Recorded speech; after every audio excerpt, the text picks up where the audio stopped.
If you follow these exact tips, I promise you, you will transform your life in 2021. So let's get on into it. Be so specific on your goals. You need to be specific about your goals. The statistic that writing down a goal, you are 40% more likely to achieve it is so true. Only 20% of people write down their goals. If you write down your goals, you're already ahead of 80% of people. I am literally telling you guys all, write down, whether it be in your notes or in a journal, what you want, exactly what time you want it, and your plan to get that thing or milestone or experience. A lot of the times I think making a plan for your goal seems intimidating and more complex, but actually having a plan takes the complexity away from it. And when you don't have a plan, your goal just stays as this abstract idea and really isn't your identity and what you are actually going to be shooting for. A lot of people will say, I want to make more money. I want to be more fit. Okay, if I give you $1 more, you have already achieved your New Year's goal. But I don't think that that's what people want. I cannot drill this into my head enough. And that is to mentally divorce 2020 you. Alan Watts says you are under no obligation to be the person that you were 5 minutes ago. Things won't change if nothing changes. The same personality will just lead to the same reality. This hit me and I didn't even realize that. So write down the person that you want to be in 2021. Write down your workout routine. Write down what you eat. Write down your morning routine. Write down your personality traits. And this might seem uncomfortable, but honestly, crafting that higher version of yourself that you can almost even visualize is so powerful, because when you are in a certain situation, you can ask yourself, what would my higher self do? If I'm not really feeling my workout, I ask myself, what would my higher self do? And my higher self would obviously work out. And this is a question that I need to ask myself every single day. But as I keep on asking myself that, I'm becoming closer to the person that I wrote down the characteristics of and that I visualized myself as. And that's on period. Whenever you're having a negative thought that seems like your past self, think about this. How is this thought serving me? And would my higher self have this thought? And this is not to suppress your emotions, but it's to address them and realize that that is your past self talking. It's okay to have negative thoughts, and you're always going to have those thought impulses. But once you create an awareness to those thoughts, that's how things change. That's how you get a power over what you're experiencing. So now that you've written down plans, how will you stay accountable? I think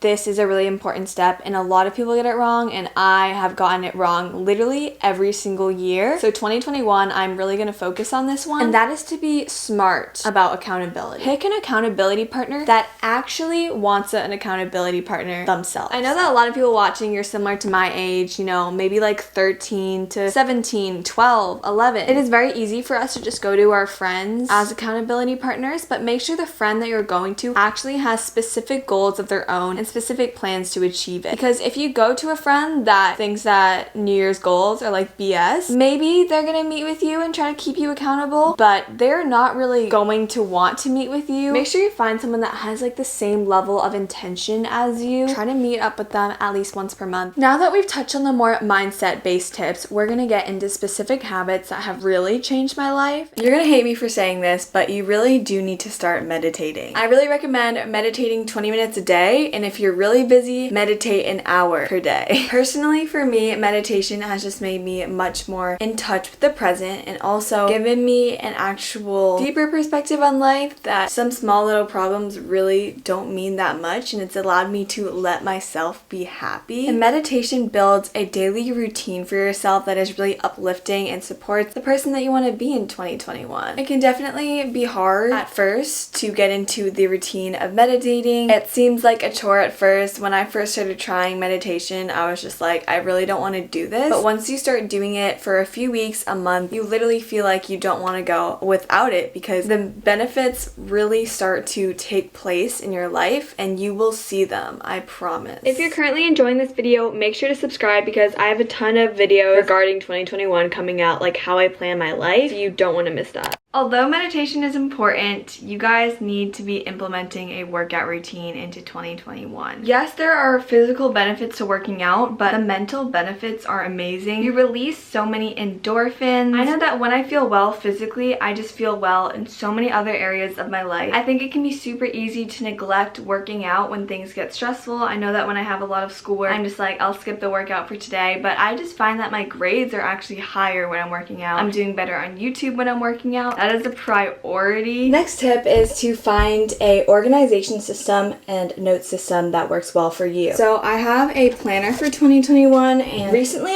I've actually been abandoning the paper planners for digital planners and planning my life online. I use Notion, Apple Calendar, and I find that it just works better for me because with online school, my school is mostly online and YouTube is obviously online. So I don't really have much uses for my paper planner, but I definitely know that some people have preferences to use their paper planner, and there are benefits to physically writing something down, but really establishing a way that you are going to plan your life. The big thing that I do that a lot of you guys know about is time blocking my days. I put from this time to this time I'm gonna do blah blah blah blah blah, and I plan that the night before my day, and that's really helped me be successful and be productive. Relating to a note system, I have a little note system in my Notion planning app where I put book notes and podcast notes relating to my next tip, which is to read books and listen to podcasts that support the person you want to be and are going to help you improve. I used to really not have a good relationship with books and reading. I read a lot of fiction, but I just didn't really connect with it, I guess. Once I started reading nonfiction, it really changed my life. I love self-development and business books like Atomic Habits, How to Win Friends and Influence People, and The Power of Habit. I've read so many of these type of books, but what has really changed my life is actually taking notes on them. For example, I didn't take notes on this book, and if you were to ask me what it's about, I would have trouble explaining that to you. I love using Notion for these self-help notes, for these YouTube analytical notes, because it's all in one place and I can access it on the go. When you start reading books and listening to podcasts, you should obviously be proud of yourself for taking that step. We often feel, oh my gosh, I'm learning something, I'm improving myself by purely just listening and consuming and reading, but the magic honestly happens once we start acting on those things and actually creating. The way to get out of that consumer perspective is to take notes on how you can specifically improve your life with the feedback. Thank you guys so much for watching. I'm wishing everyone a happy new year. You can transform your life in 2021. Like, comment, and subscribe, and I'll see you in the next one.